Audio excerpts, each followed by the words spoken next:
You didn't lose the deal because the market's tough. You lost it because that investor didn't trust you yet. I know that's not what you want to hear. People don't want to hear that they're not trusted, but it's easier to blame rates. It's easier to blame the headlines, blame the economy, blame the president, blame the Fed, blame politics. But here's the real truth. Capital is still moving. It's still out there. Deals are still closing. And right now, while you're watching this, someone just wired money into a real estate syndication or fund, and it wasn't you. The only question is, why wasn't it yours? And that's what we're here to fix today. We're going to figure it out. We're going to find the truth. And I'm here to tell you exactly what's going on here behind the scenes. By the time this video is over, you're going to know exactly why investors stall, why they ghost you, why they say, let me think about it, and then disappear and stop answering your emails and your phone calls. And more importantly, what you actually need to change so they stop thinking and start wiring. My name is Seth Bradley. I'm a securities attorney. I've structured over 750 funds, and I've been involved in more than $9 billion in real estate transactions.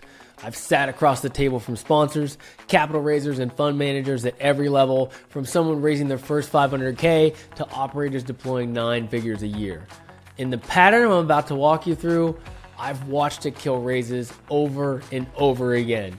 Even when the deal was solid, even when the market was right, and the numbers made complete sense. And look, this isn't theory. This is what I see on the ground every single day, talking to folks like you that are out there raising capital for deals that are working and deals that are not. So let's get right into it. Let me tell you what's actually happening when an investor says, let me think about it. They're not thinking about the market. They're not going home and running your pro forma, looking at your underwriting at 11 p.m. They're not coming back 3 days later with a different answer because they studied the deal harder or more in depth. What they're really saying is, I'm not sure about you yet. Not the deal, it's you they're worried about. And most sponsors hear that and do the worst possible thing.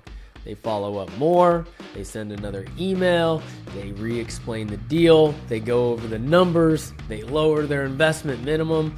All these things that I know you've thought about doing or have done before, but none of that actually fixes the real problem. Here's the dynamic most people miss. When markets feel uncertain, investors don't stop investing. They filter harder. They raise the bar on who they'll move with. They're not looking for the best deal, they're looking for the safest operator. And if your name doesn't immediately signal experience, stability, competence, if there's any ambiguity or any doubt about whether you actually know what you're doing, they're gonna pass. We've got options, and not because the deal is bad, it's because the doubt is too high. Let me give you 2 real examples that I've seen on the ground. I worked with a sponsor a few years back. First deal, no track record. The market was fine but not exceptional. Projected returns were solid but not spectacular.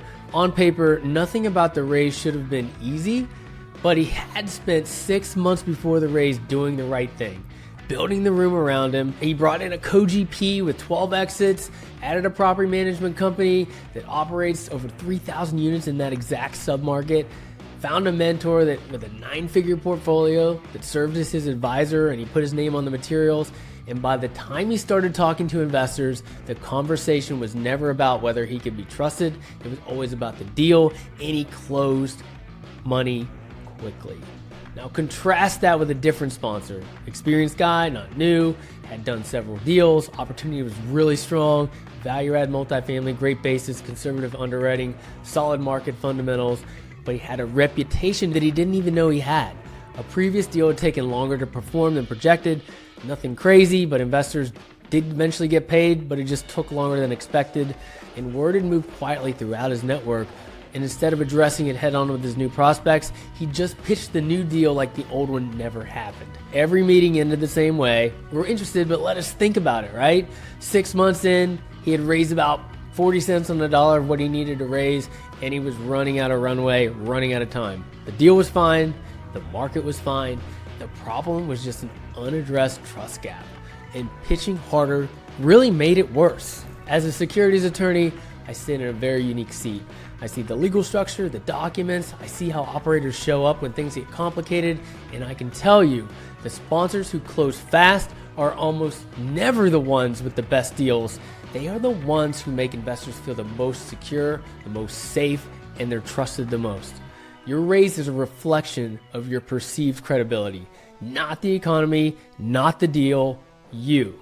Every single investor you talk to is asking one silent question to themselves. They won't say it out loud, but it's running in the background of every single conversation. Is this your first time? Do you have experience? Do you feel confident in what you're doing? And if the answer is no, or if there's even a hint of uncertainty, the tension in that conversation goes way up. Now here's what most new sponsors do. They show up with the deck, the deal, a lot of ambition, maybe some enthusiasm, and they think that's enough. And they're frustrated when it isn't. But think about it from the investor's perspective. You're asking someone to wire you $50,000, $100,000, $500,000. It's crazy, right? Based on your word alone. It's nuts. Based on your projections. It's crazy. Based on your competence as an operator, possibly if you can back it up. But if you've never done this before, that is a huge ask. So here's what smart sponsors and smart capital raisers do instead. They borrow credibility. They don't show up alone. They build a team around themselves before they ever even start the raise. They bring in experienced operators. They add advisors with real track records. They partner with property managers who have 20 years or 30 years or 40 years in a business. They find a mentor with real exits who's willing to lend their name to a project. And I hear this objection all the time. But Seth, I want full ownership. I don't want to give up equity.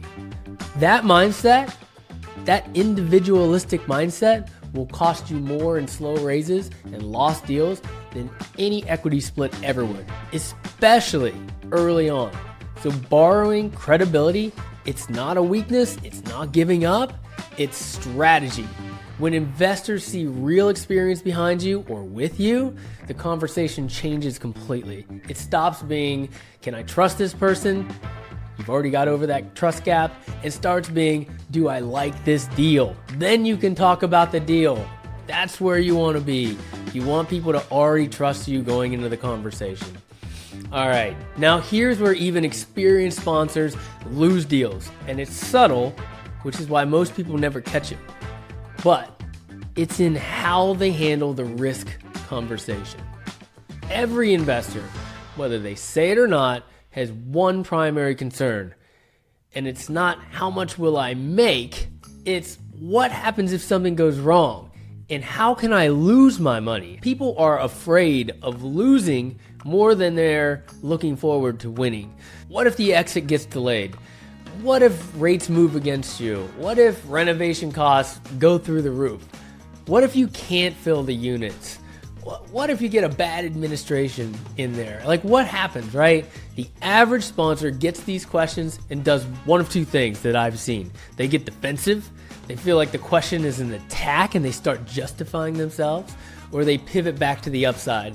They repeat the projected returns, talk about the market opportunity, get the investor excited again. Both of those responses send a signal to the investor that this person hasn't fully thought this through. If you don't answer it directly, they can sense it, they know it. These are smart people. And here's a specific mistake I see constantly. The sponsor's in a meeting, investor asks, what happens if you can't exit at the projected cap rate? Because that's a big one, right? And the sponsor says, our market has really strong fundamentals, we've seen consistent rent growth, and we think the exit environment will be favorable. Sound okay? Maybe. But that's not really the right answer. That's a pivot, and the investor knows the difference. The right answer sounds more like this. Great question, sir. Let me walk you through exactly how we stress tested our deal. We underwrote 3 exit scenarios. In our base case, we're at a 5.5 cap. Our downside, 6.25 cap, which still returns investor capital at a 1.4x equity multiple. And we have a refinance pathway if the exit window closes entirely. Here's the page in the deck that shows all 3 of those scenarios. You feel the difference there? One answer changes the subject, the other walks directly into the risk and shows the investor that you've already been there, you've already thought about it, and you've already come up with a solution.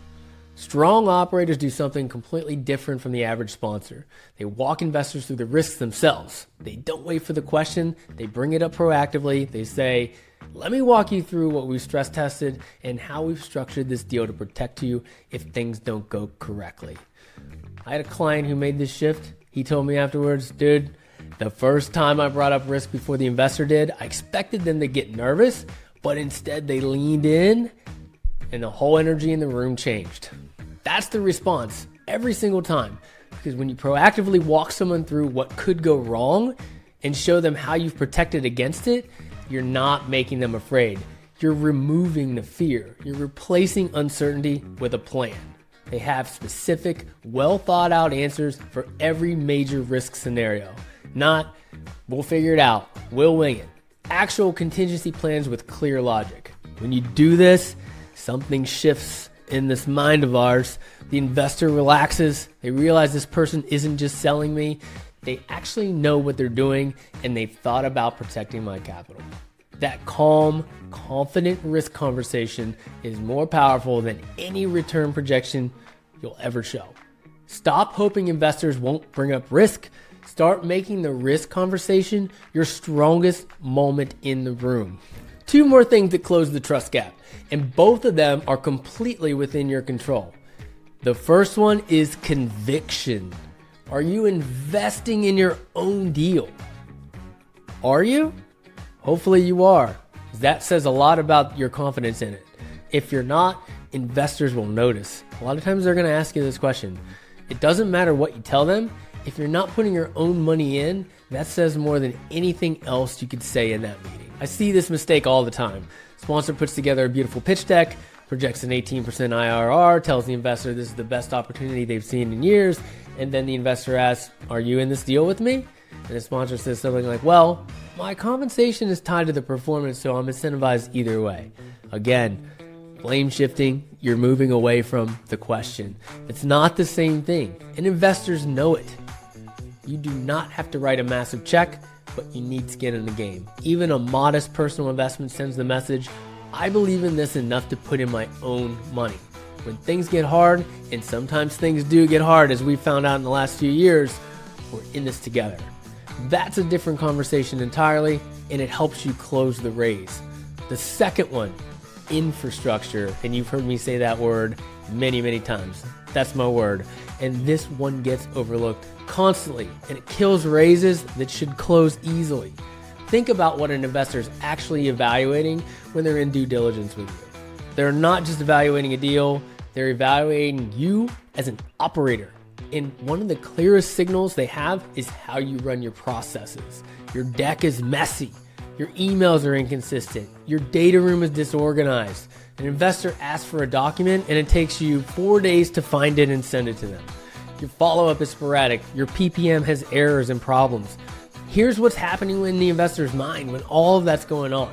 They're not thinking this is a small thing, maybe the first time, but as it progresses and there's more and more of those that come up, they're projecting forward and they're thinking, if this is how organized they are before I even give them the money, what is asset management going to look like after that? What is fund administration going to look like after that? I've seen many raises fall apart over exactly this. Operator had a solid deal, solid market, solid team, lost a $500K commitment because the investor requested an operating agreement and it took them 5 days. When it arrived, it was the wrong entity name on it. The investor walked, not because of the deal, but because the process was broken. The infrastructure was broken. Clean pitch decks, well-organized data rooms, prompt, professional communication before and after the raise, proper legal setup from day one, everything documented and easy to find. This is not about looking polished. It's about removing every possible reason for doubt.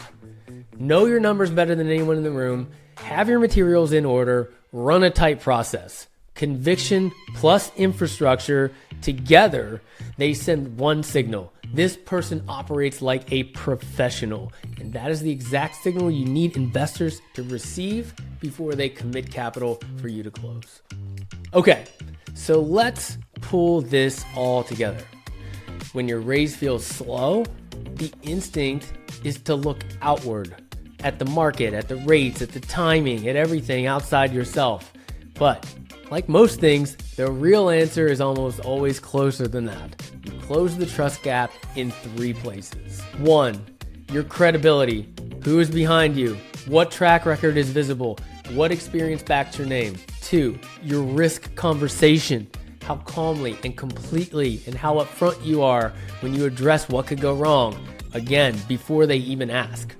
3, your conviction and infrastructure. Conviction plus infrastructure that signals that tell investors you are a professional operator, a professional capital raiser who takes this very seriously. When you do all 3 of those things consistently, something changes. Capital starts moving toward you instead of away from you. Investors stop stalling and they start making decisions. Raising stops feeling like you're pushing a boulder uphill and starts feeling predictable and consistent. You don't need a better market.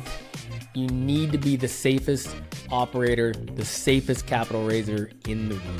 If you want a concrete system for doing all this, for structuring your raise, so investors feel confident moving forward, I put together something really special. It's called the Fund Founders Playbook. It walks you through exactly how to position yourself, how to structure your raise, and how to show up like a credible operator from day one. The whole thing, it's free. Link is in the description. Go to SethBradleyESQ.com and grab it now. If this video gave you something real, if it reframed how you think about your raise, and gives you confidence to consistently scale, subscribe to our channel. I put out strategies and specifically on raising capital with confidence. The psychology, the process, the positioning, the frameworks, the infrastructure that actually moves investors from interested to committed. New episodes every single week. I'll see you on the next one. Keep raising the bar, enjoying the journey. Let's go.